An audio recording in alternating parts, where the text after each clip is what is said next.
EPS के 78 lakh pension धारकों के लिए बड़ी खुशखबरी, उन्हें मिलने जा रही है बड़ी राहत। अगर आप भी पेंशन लेते हैं ईपीएस की तो खुशखबरी आप सभी के लिए। ईपीएफओ में नई सीमा मिनिमम पेंशन के साथ में पेंशन गणना लिमिट 15,000 में भी बढ़ोतरी को लेकर आया नया अपडेट। नया पेंशन का गणना लिमिट कितना होगा लागू और क्या 7,500 के साथ में मिनिमम पेंशन मिलेगी अब आपको, और डीए और मेडिकल सुविधाओं को लेकर भी चर्चा हुई तेज। सभी पेंशनर्स देखे अभी अभी की ताजा अपडेट। 11 सालों का पेंशनर्स का इंतजार हुआ खत्म। अगर आप भी पेंशन लेते हैं ईपीएस की तो आपके लिए नई रिपोर्ट जाने ताजा हकीकत। अभी अभी 5 मिनट पहले की ताजा अपडेट आ चुकी है। क्या वास्तव में फ्यूचर फंड सिस्टम में अब बड़ा बदलाव पेंशन को लेकर होने जा रहा है? क्या पेंशन धारकों का सालों का इंतजार होगा खत्म? अगर आप भी पेंशन लेते हैं ईपीएफओ से जुड़े हुए तो ये खबर आप ही के लिए रहेगी। वीडियो ध्यान से देखें। तो सबसे पहले बात करते हैं महत्वपूर्ण कदम की। 7,500 के पेंशन को लेकर जो पेंशनर्स की मांग थी डीए के साथ में मेडिकल जैसी सुविधाएं, तो उसको लेकर क्या नया मॉडल को लेकर संकेत आया है उसके बारे में बात करेंगे।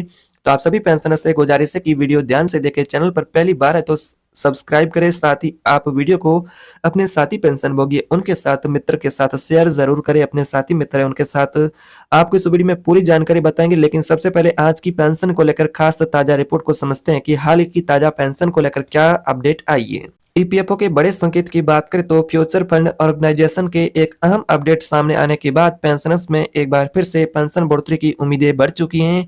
नए प्रस्ताव में सुझाव है कि फिक्स योगदान सीमाएं 2014 से पेंशन गणना लिमिट उसको अब बदलने को लेकर अपडेट आ रही है, जिसमें नया आपका पेंशन गणना लिमिट कितना लागू होगा 15,000 की जगह, उसके बारे में बात करेंगे। तो आप सभी पेंशन भोगी इस रिपोर्ट को पूरा ध्यान से देखें। पहले सीमा सालों से एक ही स्तर पर थी यानी कि 15,000 तक थी, जिसे अब बढ़ाने को लेकर यहाँ पर बड़ी अपडेट आई है।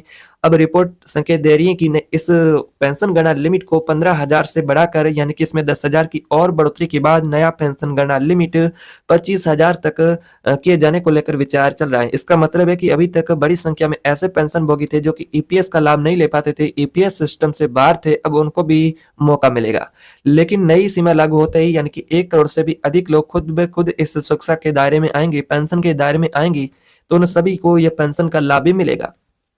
ये बदलाव इतना क्यों महत्वपूर्ण जरूरी माना जा रहा है? फ्यूचर फंड सिस्टम के शीर्ष अधिकारी डीएफएस के सचिव एम नागार्जु यानी कि कहा है, सचिव ने एम नागार्जु ने कहा है कि बहुत सारे लोग जिनकी आय जो कि उनका पेंशन गणना लिमिट 15,000 से ऊपर है, वर्तमान में जो माना जाता है उससे ऊपर है, वे योगदान से स्वतः बाहर हो जाते हैं।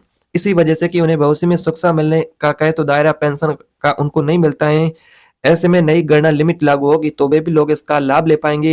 निजी क्षेत्र में बड़ी संख्या में पूरी योजना के दायरे में से ये बाहर रहते हैं पेंशनर्स, कर्मचारी, और बुजुर्ग होने पर उन्हें कठिनाइयों का सामना भी करना पड़ता है। तो ऐसे में ईपीएफओ भी इस प्रक्रिया को लेकर आगे बढ़ रहा है और ये पेंशनर्स की दिन पर दिन मांग भी तेज हो रही है कि सरकार पेंशन गणना लिमिट में बढ़ोतरी करे और मिनिमम पेंशन में बढ़ोतरी करे। तो यहाँ पर सरकार और ईपीएफओ ने यहाँ पर पेंशन को लेकर एक बार फिर से नया संकेत दिया है। अगले साल की शुरुआत में हो सकता है पेंशन को लेकर बड़ा फैसला।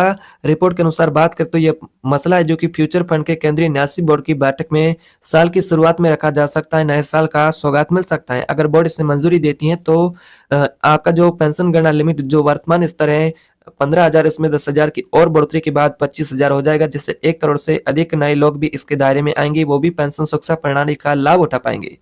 तो 78 लाख पेंशनर्स के लिए बल्ले बल्ले यहाँ पर खुशखबरी आ रही है। अगर सरकार इस प्रस्ताव को मंजूरी देती है तो ये प्रस्ताव अब बन चुका है पेंशनधारकों के लिए। पेंशन के साथ ही जो ये प्रस्ताव और ये मांग भी पेंशनर्स की अब एक महत्वपूर्ण रहेगी। तो ऐसे में अब इसको लेकर क्या मंजूरी मिलती है? अगर मंजूरी मिलती है तो यहाँ पर नए कर्मचारी भी इसके दायरे में आएंगे और यहाँ पर नए पेंशन भोगी वो भी इसका लाभ ले पाएंगे।